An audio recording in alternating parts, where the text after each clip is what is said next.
Hey guys, and welcome to the weekly recap of Lost Season 6. This week is the first Jack-centric episode of the final season and is entitled Lighthouse. The episode begins with Jack getting dressed and noticing a scar that he seems to not remember. He asks his mother, who claims that he had his appendix taken out when he was just a child. However, we all know that in the other timeline, Jack had his appendix removed back on the island by Juliet. Why is Jack seeing wounds and scars on himself that he doesn't know how he received, doesn't remember, and seem to almost remind him of the island? And in this new timeline, Jack has a son? His name is David, which may or may not be a reference to the biblical David. David and Jack don't get along. We see this because David is obviously trying to push his father as far away from him as he possibly can by pretty much acting like a jerk. Jack goes over to help his mother try to find Christian's last will and testament, and a couple interesting things happen during this very short scene. Jack refuses to have a drink of alcohol, and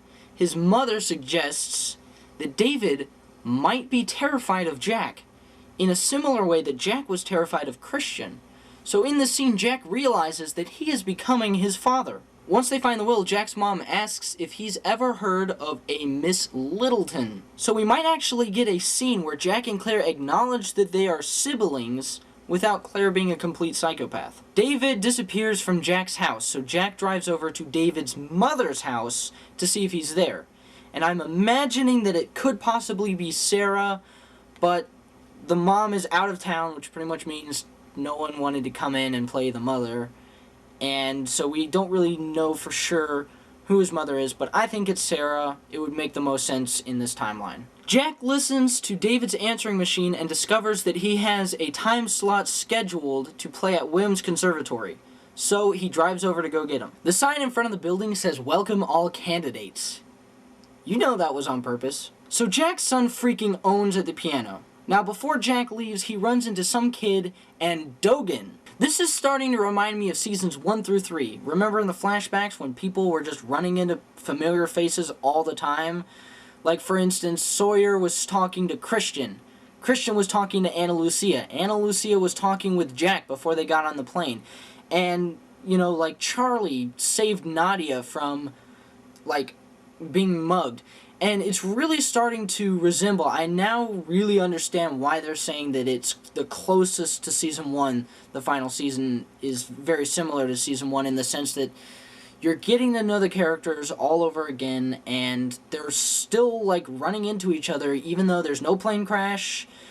As far as we can see, there's no destiny, there's no Jacob telling them what to do. But until I see, like, Jacob walking around or the Man in Black walking around in the other timeline, it seems pretty normal so far.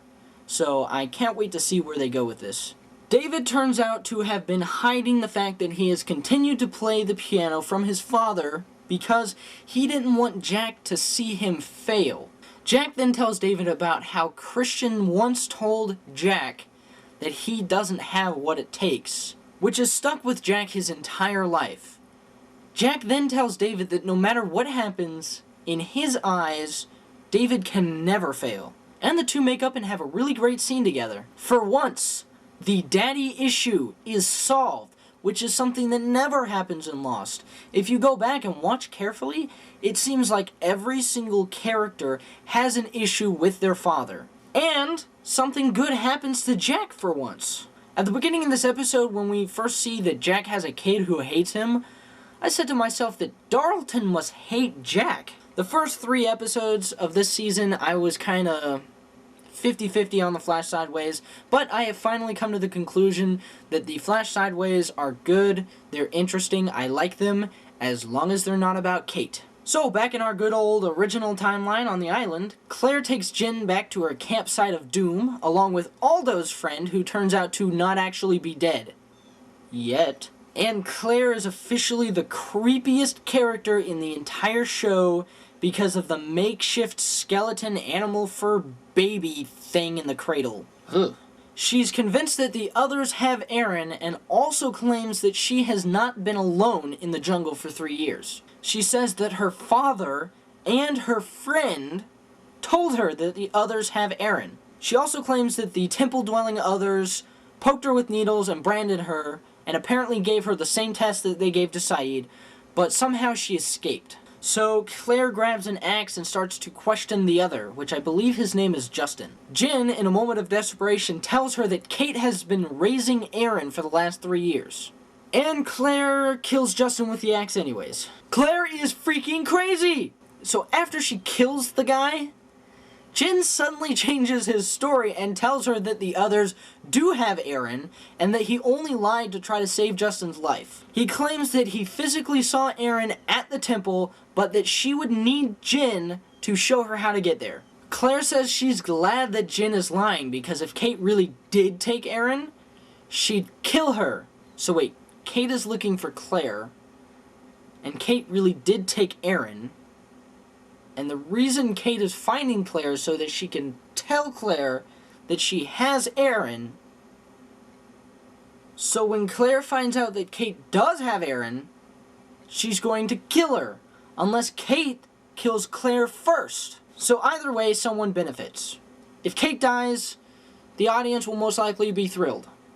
If Claire dies, the other characters will be in less danger than they would be if she was alive. Plus, Claire is annoying to me. Ever since Charlie was taken out of the picture, it's not cute anymore. She's just really, really annoying.